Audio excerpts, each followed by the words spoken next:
Eurolygoje taip viskas užsukta, kad net ir ši diena, nors Žalgiris nieko neveikia, bet komandai reiškia tikrai daug. Žiūrim, ką turim, nes Eurolyga kaista. Prasideda įkrintamosios, vadinasi 4 komandos, užėmusios tarp 7 ir 10 vietų, kaunasi dėl 2 vietų atkrintamosiose. Manau, kad žmogiškai visi palaikantis Žalgirį ir apskritai mylintis krepšinį ir jo bent šiek tiek istoriją, o ne pinigus, linki nesėkmės Atėnų Panathinaikos. Tai ko gero palaikysime Monaką.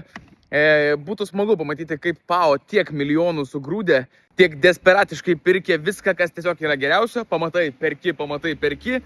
Nepatektų į atkrintamasis. Atėnų Panathinaikos su Monaku žaidžia kaip 7-8 vietos, laimėjusi komanda iškart patenka į atkrintamasis ir žais serijoje su Valencija. Pralaimėjusi komanda dar nieko nebaigia. Pralaimėję turės dar antrą bandymą. Žais arba su Barcelona, arba su Cervena Zvezda. Barsa Cervena Zvezda, kuri laimi, ta žaidžia su Panathinaikos ir Monako poros pralaimėtojų. Viskas, robotai humanoidai bėga greičiau ir kokybiškiau už žmonės. Ta konstatuoja visam pasauliui Kinija, tą rodo Kinija.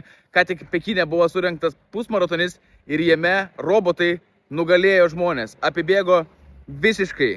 Ten va tokie robotukai startavo kartu su žmonėmis ir jie iš karto nuskodė į priekį. Vienas iš jų laimėjo, raudonasis šitas laimėjo. 1,69 cm ir pusmaratonį 21 km nubėgo per 50 minučių. Tai yra maždaug 2,5 peisas. Šiek tiek daugiau negu 2 peisas. Tai įsivaizduojat, kilometrą nubėga per 2 minutės 20 kažkelias sekundės, kartais 30. Dar įdomiau, kad tokios lenktynės buvo surengtos ir pernai. Ir pernai tie patys robotai tą pačią trasą bėgo 2 valandas 40. Šiemet per 50 minučių. Tarp kitko, turim robotukų ir mes čia Lietuvoje. Va, Utmui, Naglį Kanišauską į ringą palidėjo toks robotukas, tik tai, kad biškį nugribavo. Ėjo ir... Nu kažkaip. Bet bandymas geras. O NBA atkrintamosiose nuostabi. Dar viena pasakiška LeBrono Jameso istorija. Jamesas, karalius Jamesas, tas pats pasirodė NBA playoffų rungtynėse su savo sūnumi. Niekada NBA nėra mačiusi tėvo ir sūnaus dueto playoffų rungtynėse, o Los Angeles Lakers tai padarė kartu su LeBronu Jamesu ir Bronny Jamesu.